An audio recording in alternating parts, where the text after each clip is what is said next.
अब घबराने की जरूरत नहीं है, वो सारा जमीन रजिस्ट्री कैंसिल होगा जो इस तरीके से अगर किया गया होगा। अब देखें ये जो जमीन है और ये इसका रजिस्ट्री है ये रद्द हो चुका है, यानी ये कैंसिल हो चुका है। ये कैसे कैंसिल हुआ, यानी इसके लिए आपको क्या करना होगा।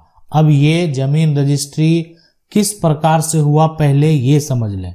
एक हो गया कि धोखाधड़ी, यानी जो आपके पिता हैं, जो आपके या कह सकते हैं दादा हैं, उनको एक तरह से ले गया रजिस्ट्री ऑफिस और उनको बताया नहीं, उनको उतना पता भी नहीं था कि आखिर उनके साथ क्या हो रहा है, लेकिन उनसे जो है जमीन का रजिस्ट्री करवा लिया गया। कागजात कहें तो बहुत दिन अपने पास रखा और बाद में उस कागजात के आधार पर जमीन का दावा करने लगा। आप उस जमीन रजिस्ट्री को कैसे कैंसिल कराएंगे।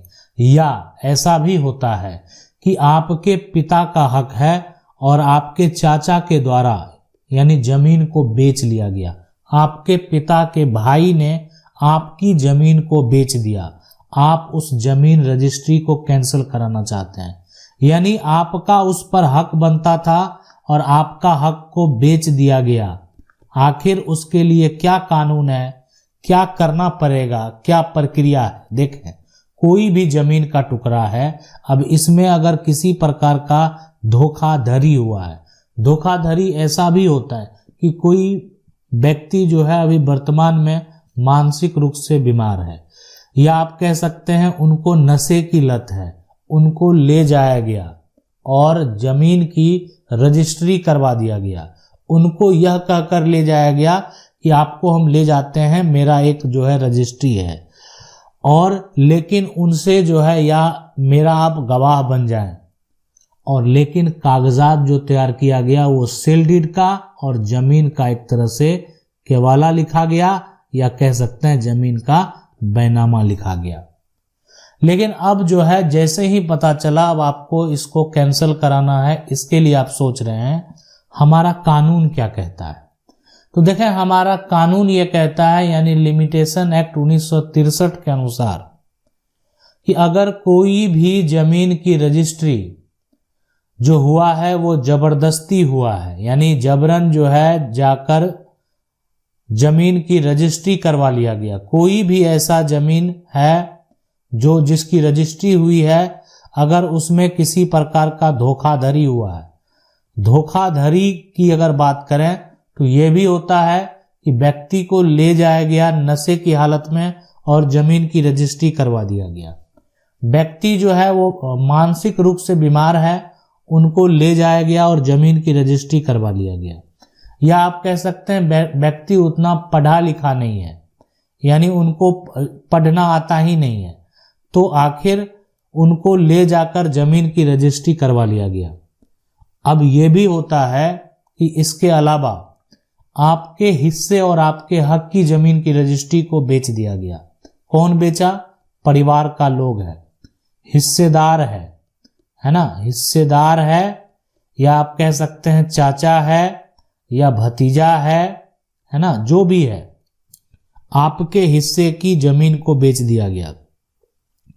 अब आप चाहते हैं इस जमीन रजिस्ट्री को कैंसिल करवा दें। कानून कहता है कि जबरदस्ती या धोखाधड़ी के मामले में बिक्री विलेख जो भी है, जिस दिन हुआ ना, 3 वर्ष के भीतर आपको मुकदमा दायर करना चाहिए। अब आप कहेंगे मेरा तो 3 वर्ष से अधिक समय हो गया, हम क्या करेंगे। एक बड़ा सवाल है, लेकिन पहले ये समझ लें, अगर आपको पता चल चुका है कि आपके जमीन का रजिस्ट्री कोई आपके पिता से करवा लिया है, आपके दादा से करवा लिया है, आपको 3 साल के अंदर अगर पता नहीं लगता है, बाद में पता लगता है, कानून ये कहता है 3 साल के अंदर जो है जमीन की रजिस्ट्री करवा लें। अब ये व्यक्ति जमीन की रजिस्ट्री करवाएगा तो इस जमीन का दाखिल खारिज भी करवाएगा।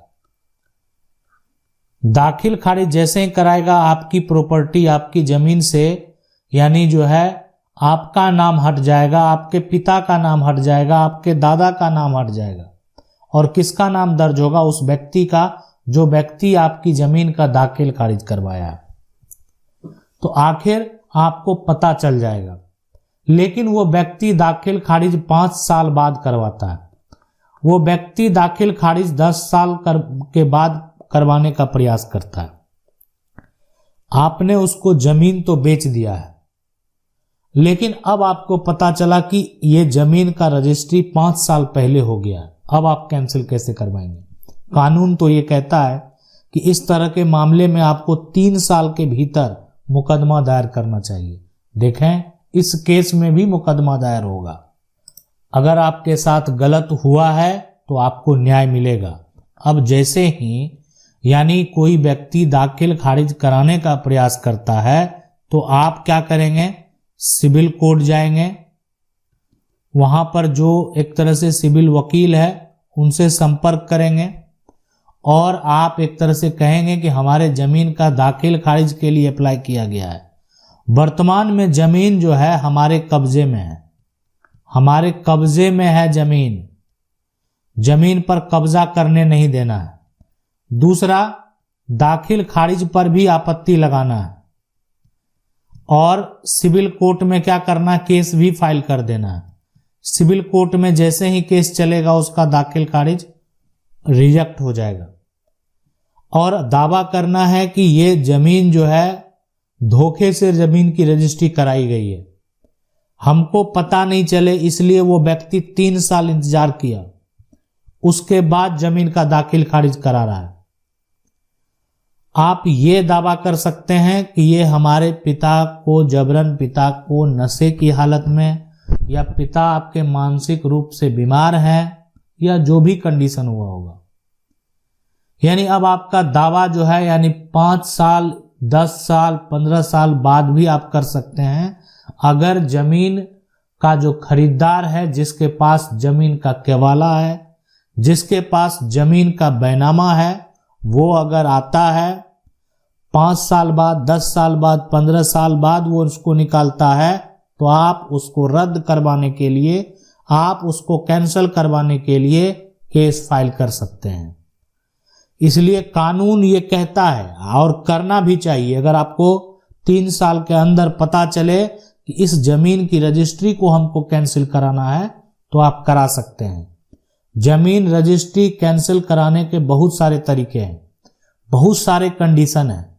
यानी कोई जरूरी नहीं है यहाँ पर कि अगर धोखाधड़ी नहीं हुआ, जालसाजी नहीं हुआ, हिस्सेदार ने आपके हिस्से की प्रॉपर्टी नहीं बेचा है, लेकिन आप जो है एक तरह से पैतृक संपत्ति जो है ज्वाइंट में था, लेकिन कोई एक हिस्सेदार बिना बंटवारा का आपकी जमीन को बेच दिया, बंटवारा नहीं हुआ है और एक हिस्सेदार इधर से जमीन बेच दिया।